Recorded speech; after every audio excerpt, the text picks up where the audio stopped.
गोदावरी नदी के किनारे त्र्यंबकेश्वर ज्योतिर्लिंग स्थित है। यह मंदिर काले पत्थरों से बना है। मंदिर का स्थापत्य अद्भुत है। इस मंदिर के पंचकोशी में काल सर्प शांति, त्रिपिंडी विधि और नारायण नाग बलि की पूजा संपन्न होती है, जिन्हें भक्तजन अलग अलग मुराद पूरी होने के लिए करवाते हैं। इस ज्योतिर्लिंग की स्थापना के विषय में शिव पुराण में एक कथा वर्णित है। एक बार महर्षि गौतम के तपोवन में रहने वाले ब्राह्मणों की पत्नियां किसी बात पर उनकी पत्नी अहिल्या से नाराज हो गईं। उन्होंने अपने पतियों को ऋषि गौतम का अपमान करने के लिए प्रेरित किया। उन ब्राह्मणों ने इसके निमित्त भगवान श्री गणेश जी की आराधना की। उनकी आराधना से प्रसन्न हो गणेश जी ने प्रकट होकर उनसे वर मांगने को कहा। उन ब्राह्मणों ने कहा, प्रभु, यदि आप हमारे पर प्रसन्न हैं तो किसी प्रकार ऋषि गौतम को इस आश्रम से बाहर निकाल दें। उनकी यह बात सुनकर गणेश जी ने उन्हें ऐसा वर न मांगने के लिए समझाया, किंतु वे अपने आग्रह पर अटल रहे। अंततः गणेश जी को विवश होकर उनकी बात माननी पड़ी। अपने भक्तों का मन रखने के लिए वे एक दुर्बल गाय का रूप धारण करके ऋषि गौतम के खेत में जाकर रहने लगे। गाय को फसल चरती देखकर ऋषि बड़ी नरमी के साथ हाथ में तृण लेकर उसे हाँकने के लिए लपके। उन तृणों का स्पर्श होते ही वह गाय वहीं मरकर गिर पड़ी। अब तो बड़ा हाहाकार मचा। सारे ब्राह्मण एकत्र हो गो हत्यारा कहकर ऋषि गौतम की भर्त्सना करने लगे। ऋषि गौतम इस घटना से बहुत आश्चर्यचकित और दुखी थे। अब उन सारे ब्राह्मणों ने कहा कि तुम्हें यह आश्रम छोड़कर अन्यत्र कहीं दूर चले जाना चाहिए। गो हत्यारे के निकट रहने से हमें भी पाप लगेगा।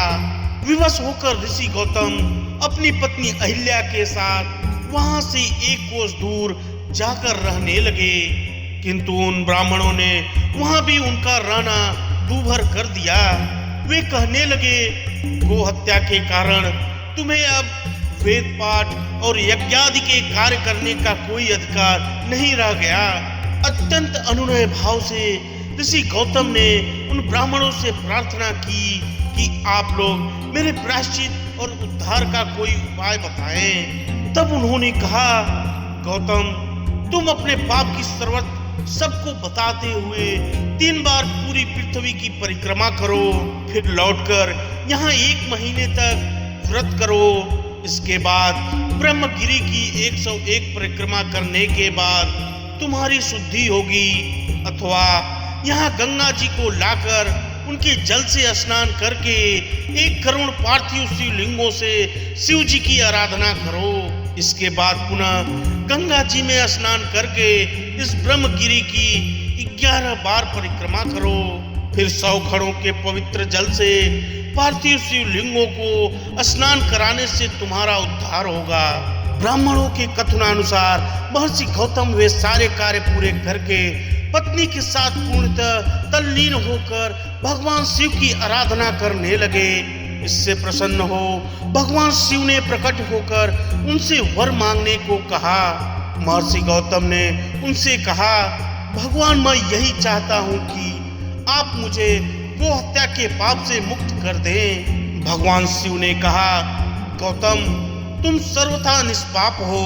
गो हत्या का अपराध तुम पर छल पूर्वक लगाया गया था। छल पूर्वक ऐसा करवाने वाले तुम्हारे आश्रम के ब्राह्मणों को मैं दंड देना चाहता हूँ। इस पर महर्षि गौतम ने कहा कि प्रभु, उन्हीं के निमित्त से तो मुझे आपका दर्शन प्राप्त हुआ है। अब उन्हें मेरा परम हित समझकर उन पर आप क्रोध न करें। बहुत से ऋषियों, मुनियों और देवगणों ने वहां एकत्र हो गौतम की बात का अनुमोदन करते हुए भगवान शिव से सदा वहां निवास करने की प्रार्थना की। वे उनकी बात मानकर वहां त्र्यंबक ज्योतिर्लिंग के नाम से स्थित हो गए। गौतम जी द्वारा लाई गई गंगा जी भी वहां पास में गोदावरी नाम से प्रवाहित होने लगी। अगर आप शिव भक्त हैं तो हमने आपके लिए इस चैनल पर 12 ज्योतिर्लिंगों की कहानी की एक श्रृंखला बनाई है। जिसे आप प्लेलिस्ट में जाकर देख सकते हैं। अगर आपको वीडियो अच्छी लगी तो हमारे चैनल को सब्सक्राइब करिए